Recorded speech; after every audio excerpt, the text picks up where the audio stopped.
Prostate म्हणजेच काय? Prostate ही एक प्रत्येक पुरुषामध्ये असणारी एक ग्रंथी असते.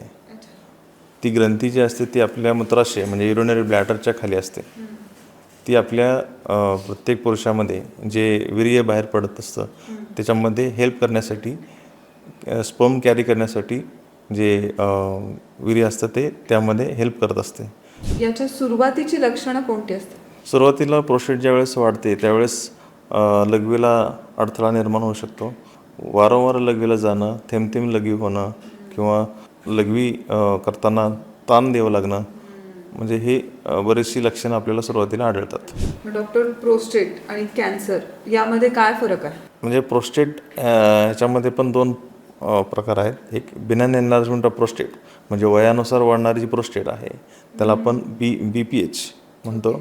आणि प्रोस्टेट कॅन्सर म्हणजे ज्यावेळेस पेशी डिवाईड होऊन त्याचं विभाजन होऊन जी कॅन्सरस सेल्स तयार होतात त्याला आपण प्रोस्टेट कॅन्सर म्हणतो. PSA टेस्ट म्हणजे काय? PSA टेस्ट म्हणजे प्रोस्टेट स्पेसिफिक अँटीजन. म्हणजे साधारणतः वयाच्या आपण 50व्या वर्षानंतर प्रत्येक पेशंटला ही स्क्रीनिंग टेस्ट म्हणून वापरली जाते. कॅन्सरसाठी ही टेस्ट आपण करतो. त्याच्यामध्ये प्रोस्टेट ग्रंथीची वाढ जी झालेली आहे, जी वाढत्या वयामुळं प्रोस्टेटची ग्रंथीची वाढ झाली आहे की प्रोस्टेट कॅन्सरमुळं ती वाढलेली आहे, याच्यामधला फरक जो आहे तो आपल्याला कळण्यासाठी आपण ही PSA टेस्ट करत असतो. हाय, हॅलो, नमस्कार. मी शुभाली जोशी आजच्या या सेगमेंटमध्ये तुम्हा सगळ्यांचं अगदी मनापासून स्वागत करते. तर आज आपल्याला किडनी संदर्भात खूप सारी माहिती मिळणार आहे, कारण की आज आपल्याशी गप्पा मारण्यासाठी आलेले आहेत डॉक्टर अनिल केसकर सर. हे एक युरोलॉजिस्ट आहेत, म्हणजे किडनीच्या मोठ्या मोठ्या सर्जरी ते करत असतात. त्यामुळे आज आपल्याला खूप सारी याबद्दल माहिती मिळणार आहे. डॉक्टर, खूप खूप स्वागत तुमचं या सेगमेंटमध्ये. डॉक्टर, सगळ्यात आधी तर तुमच्याबद्दल जाणून घ्यायला खूप आवडेल. मी doctor Anil Keskar, MBBS MS MC serologist and andrologist. माझं MBBS हे गव्हर्नमेंट मेडिकल कॉलेज मिरज या ठिकाणी झालं. त्यानंतर माझं MS हे गव्हर्नमेंट मेडिकल कॉलेज मिरज याच ठिकाणी झालं. त्यानंतर MC चिरोलॉजी हे विम्स बेल्लारी म्हणजे ते कर्नाटकमधले RGH युनिव्हर्सिटी आहे त्या ठिकाणी झालं.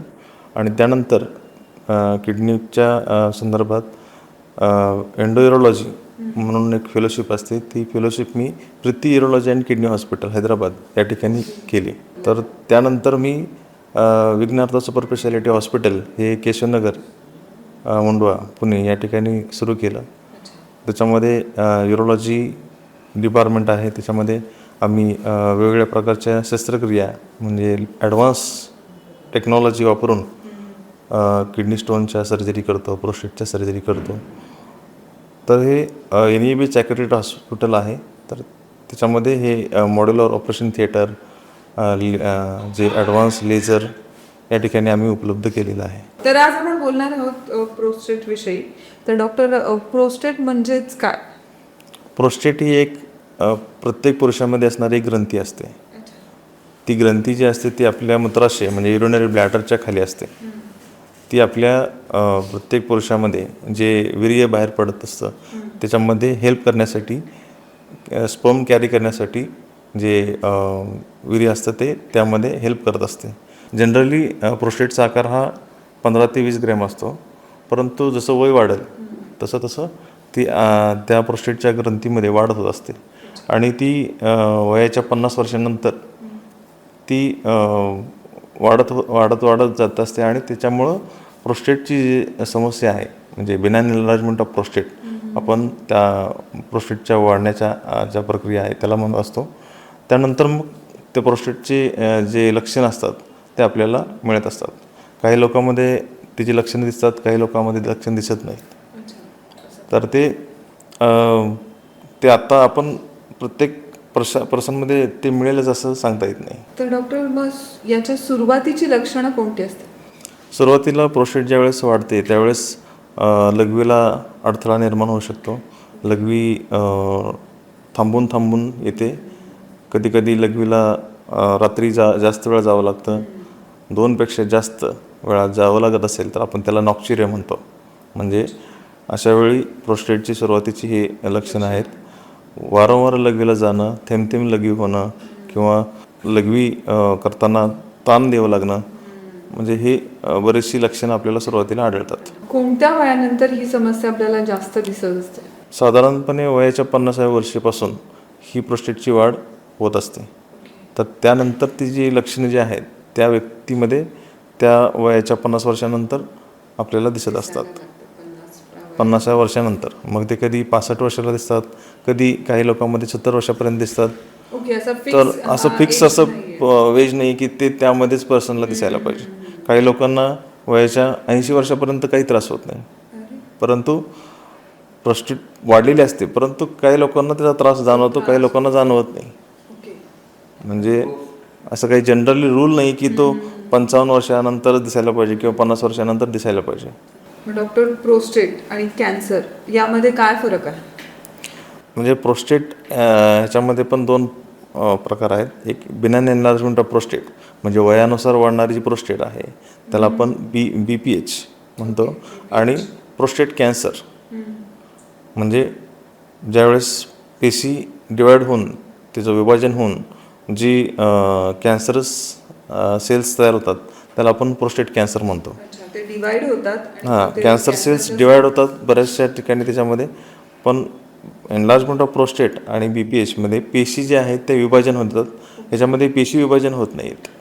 एनलार्जमेंट ऑफ प्रोस्टेट म्हणजे प्रोस्टेटची वाढ होते, वयानुसार जी वाढ होत असते त्याच्यामध्ये पेशी डिवाईड होत नाहीत, त्याची हायपरट्रॉफी होती थोडक्यात असं म्हणायचं.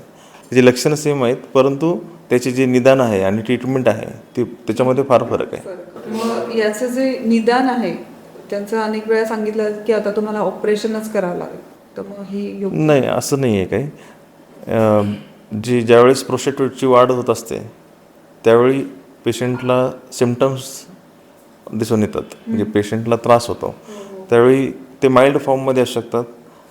जर माइल्ड फॉर्ममध्ये असतील तर त्याच्यामध्ये आपण मेडिकल ट्रीटमेंट देऊ शकतो. म्हणजे प्रोस्टेट ग्रंथी जी आहे त्याच्यामध्ये त्याचं ट्रीटमेंटमध्ये दोन पार्ट असतात, एक मेडिकल लाईन ऑफ मॅनेजमेंट आणि एक surgical line of management. Medical line of management कधी देतो आपण? ज्यावेळेस पेशंटचे सिम्पटम जे आहेत ते माइल्ड स्वरूपात असतात. सिम्पटम्स माइल्ड स्वरूपात असूनही काही कॉम्प्लिकेशन नसतात. डॉक्टर, आता प्रोस्टेट आपलं वाढलंय असं समजलं आपल्याला आणि आपण त्याच्याकडे निग्लेक्ट केलं आपण त्याला, तर मग काय होऊ शकतं? प्रोस्टेट वाढली आणि त्याच्यावरती निग्लेक्ट केलं तर ते जे कॉम्प्लिकेशन होतात त्याच्यामध्ये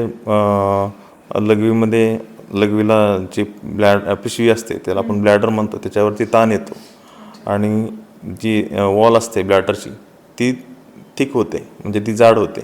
त्याच्यामुळं जे ब्लॅडरचे जे फंक्शन आहे ते कमी होतं, म्हणजे कॉन्ट्रॅक्टिलिटी जी आहे ब्लॅडरची ती कमी होते.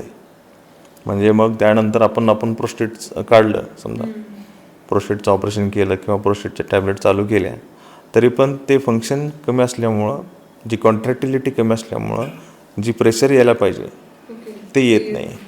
म्हणजे सुरुवातीला जर आपण तो आजार बघितला आणि त्याच्यावरची ट्रीटमेंट स्टार्ट केली तर ते इंटॅक्ट, म्हणजे ब्लॅडरची जी फंक्शनल कॅपॅसिटी आहे, फंक्शन आहे ते इंटॅक्ट राहू शकतं. म्हणून हा प्रोस्टेटवरती दुर्लक्ष करून चालणार नाही, हे पहिलं गोष्ट आहे. त्यानंतर कधी कधी ताण येऊन त्याच्या पलीकडे जाऊन किडनीवरती पण प्रेशर येतं, त्याच्यामुळे त्यामध्ये मग त्यानंतर मग एंड स्टेज रेनल डिसीज म्हणतो आपण त्याला. त्याच्यामध्ये क्रिएटिनिन वाढतं, युरिया वाढतो, त्यानंतर मग जी किडनीचं काम जे आहे ते पण हळूहळू कमी व्हायला सुरुवात होते. मग अशा वेळी आपण प्रोस्टेटकडं दुर्लक्ष करून चालत नाही. PSA टेस्ट म्हणजे काय? PSA टेस्ट म्हणजे प्रोस्टेट स्पेसिफिक अँटीजन. म्हणजे साधारणतः वयाच्या आपण 50व्या वर्षानंतर प्रत्येक पेशंटला ही स्क्रीनिंग टेस्ट म्हणून वापरली जाते. कॅन्सरसाठी ही टेस्ट आपण करतो. त्याच्यामध्ये प्रोस्टेट ग्रंथीची वाढ जी झालेली आहे, जी वाढत्या वयामुळं प्रोस्टेटची ग्रंथीची वाढ झाली आहे की प्रोस्टेट कॅन्सरमुळं ती वाढलेली आहे, याच्यामधला फरक जो आहे तो आपल्याला कळण्यासाठी आपण ही PSA टेस्ट करत असतो. ही खूप महत्त्वाची टेस्ट आहे. याच्यामध्ये कधी कधी पेशंटला लक्षणंसुद्धा नसतात. काही पेशंटला 55 वर्ष झालं प्रोस्टेट वाढलेली सोनोग्राफीमध्ये दिसते, पण एखादं लक्षण येऊ शकतं आणि त्यावेळी आपण PSA टेस्ट केली तर ती PSA टेस्ट ही जर केली तर ती कधी कधी पॉझिटिव्ह आली, म्हणजे मोर दॅन 4 ng/ml जर असेल त्याच्यामध्ये, तर आपण त्याच्यामध्ये बायोप्सी करावं लागते. आपण हे वेळीच बायोप्सी केली तर ते समजा कॅन्सर जर असेल, प्रोस्टेट कॅन्सर असेल, तर ते अर्ली डायग्नोसिस म्हणून आपण घेऊन तो कॅन्सर जो आहे तो बरा होऊ शकतो. शरीरातला एकमेव असा कॅन्सर आहे की तो ट्रीटमेंट केल्यानंतर किंवा ऑपरेशन केल्यानंतर बरा होतो. मग तुम्ही ही टेस्ट कधी करायला पाहिजे, काय सजेस्ट करू शकता, काय एज काय असतं त्याला? आपण ही टेस्ट जी आहे ती 50 वर्षानंतर करायलाच पाहिजे. करायलाच पाहिजे. प्रत्येक पर्सननी वयाच्या 50 वर्षानंतर ही टेस्ट करायला पाहिजे.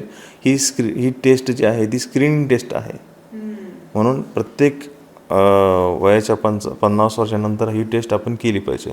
डॉक्टर, यामध्ये मग औषध घेतल्यावर कितपत फायदा होऊ शकतो? वयानुसार प्रोस्टेट जर वाढत असेल, त्याला आपण बिनाइन एनलार्जमेंट ऑफ प्रोस्टेट म्हणतो, तर त्याच्यामध्ये जर आपण औषध सुरू केले, त्याच्यामध्ये 5 अल्फा रिडक्टेज इनहिबिटर आहे किंवा सिलोडोसिन अल्फा ब्लॉकर असतात, ते जर चालू केले आपण तर त्याच्यामध्ये एक 20-30% इम्प्रूव्हमेंट होते.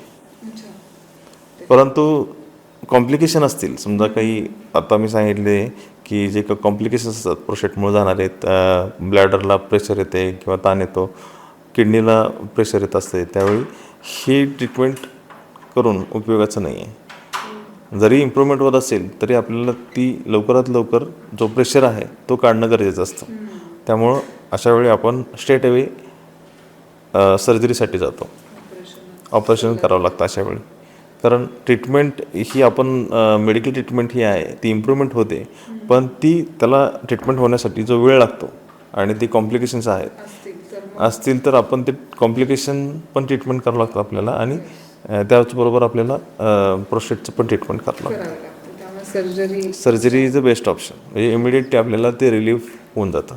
प्रोस्टेटची वाढ आणि लैंगिक संबंध या दोघांचा काही संबंध आहे? येस, ज्यावेळेस प्रोस्टेट वाढते त्यावेळेस खूप जास्त वाढत असेल, खूप जास्त वाढले असेल, तर त्यावेळी त्या पर्सनला इरेक्टाईल डिस्फंक्शन किंवा प्रीमॅच्युअर इजॅक्युलेशन असं हे जे विकार आहेत ते होऊ शकतात. ओके, वाढल्यावर? हां, प्रोस्टेट खूप मोठी वाढल्यानंतर. माइल्ड फॉर्ममध्ये असेल तर काही प्रॉब्लेम येत नाही, पण खूप जर वाढली असेल, प्रोस्टेट साधारणपणे 70-80 ग्रॅमच्या वरती असेल, तर त्यावेळी जे इरेक्शन असतं ते तेवढं प्रमाणात होत नाही, आणि जे प्रीमॅच्युअर इजॅक्युलेशन म्हणतो आपण, इजॅक्युलेशन हे अर्ली होतं, त्याला आपण प्रीमॅच्युअर इजॅक्युलेशन होतं. लेस दॅन 2 मिनिट्स तर असेल तर आपण त्याला प्रीमॅच्युअर इजॅक्युलेशन म्हणतो. तर हे जे प्रीमॅच्युअर इजॅक्युलेशन होण्याची शक्यता त्या लोकांमध्ये जास्त असू शकते. डॉक्टर, हे जे ऑपरेशन तुम्ही करता, तर याच्यानंतर मग रुग्ण परत सामान्य जीवन जगू शकतो? हो, काही प्रॉब्लेम येत नाही.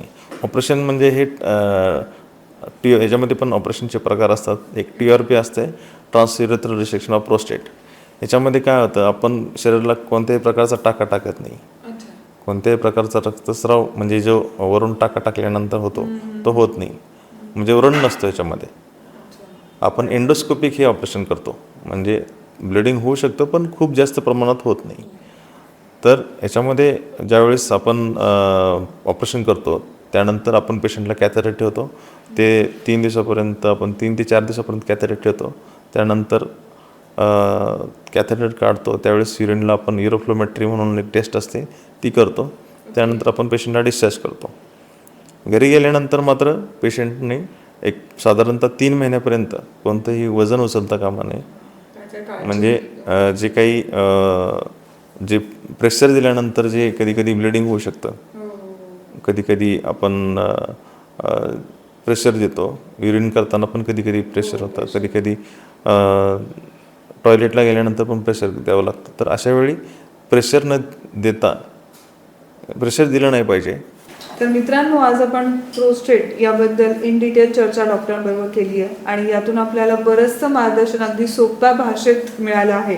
त्याबद्दल डॉक्टर खरंच तुमचे मनापासून धन्यवाद. तुम्ही वेळात वेळ काढून आलात आणि खूप सोप्या भाषेत आम्हाला हे काय असतं नक्की हे आमच्या सगळ्यांना तुम्ही सांगितलं.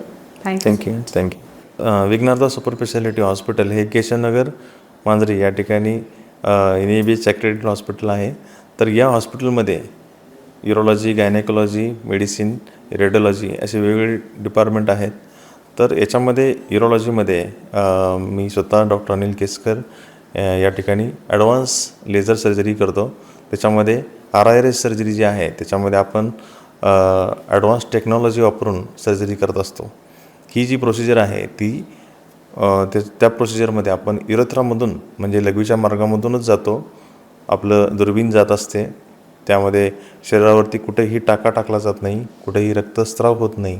अशा वेळी आपण लघवीच्या मार्गामध्ये दुर्बीण जाते आणि त्या दुर्बिणीतून आपल्याला ज्यावेळी स्टोन दिसेल त्यावेळेस आपण तो स्टोन लेझरनी ब्रेक करतो आणि त्याची पावडर तयार होते.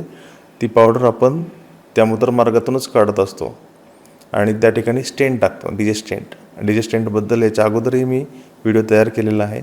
तर डीजे स्टेंट काय असतो, डीजे स्टेंटबद्दल त्याची काय कॉम्प्लिकेशन असतात किंवा डीजे स्टेंट कशात टाकला जातो याच्यावरती सविस्तर मी त्याच्यावरती माहिती दिलेली आहे.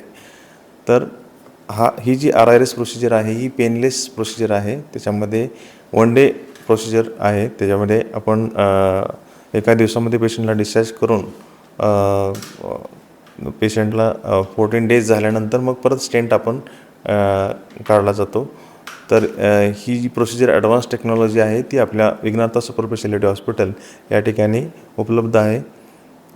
तरी केशवनगर, मांजरी, मुंडवा, त्यानंतर खराडी, हडपसर या ठिकाणच्या ज्या लोकांना किडनी स्टोनचा त्रास आहे तरी या प्रकारच्या ज्या सर्व सर्जरीज या हॉस्पिटलमध्ये होत आहेत तर त्या सर्जरीसाठी या ट्रीटमेंटसाठी ज्या लोकांना प्रॉब्लेम आहे त्या लोकांनी भेट द्यावी आणि त्याची ट्रीटमेंट घ्यावी. तर असेच इन्फॉर्मेटिव्ह व्हिडिओज पाहण्यासाठी विघ्नहर्ता सुपर स्पेशालिटी हॉस्पिटलचं जे पेज आहे त्याला फॉलो करा, सबस्क्राईब करा.